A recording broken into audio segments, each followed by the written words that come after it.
Good morning, everyone!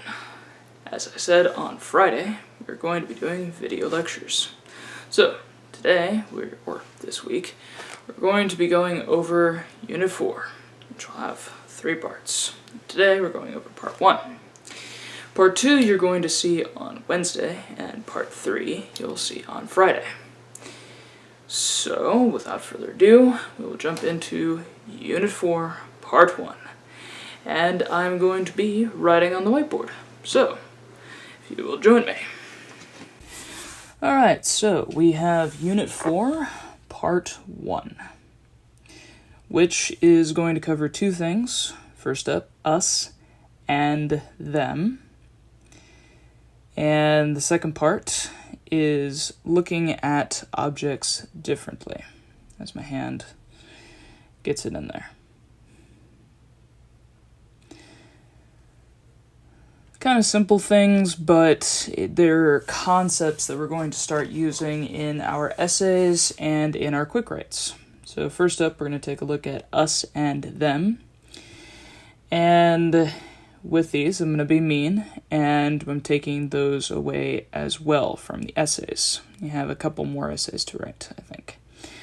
But the reason why we take these away from our essays is because us implies that we were there, that we made a particular decision. In the case of Hiroshima, we can't really say that because it happened in 1945. So we were not there. And we did not make that decision because we're not the United States government.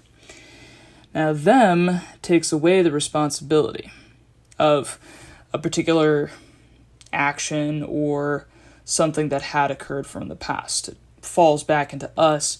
And in another way of looking at this is that it also is a part of meta-discourse. And them can also lead to fallacies such as ad hominem. The idea that, hey, that person made that kind of decision. So the second thing is looking at objects differently.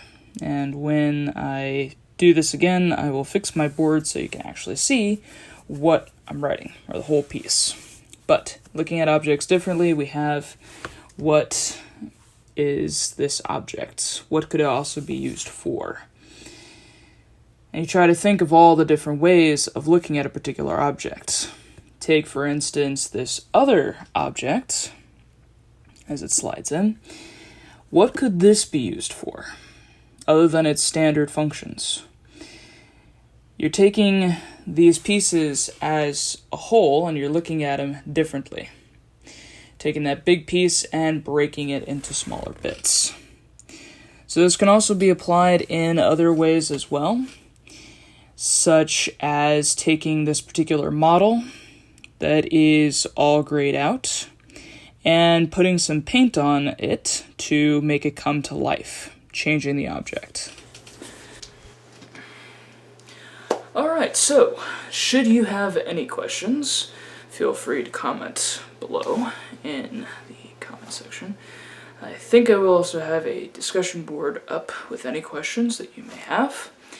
And don't forget to give this a like in that section so that I can mark your attendance.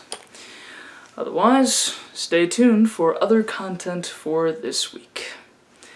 Have a good day!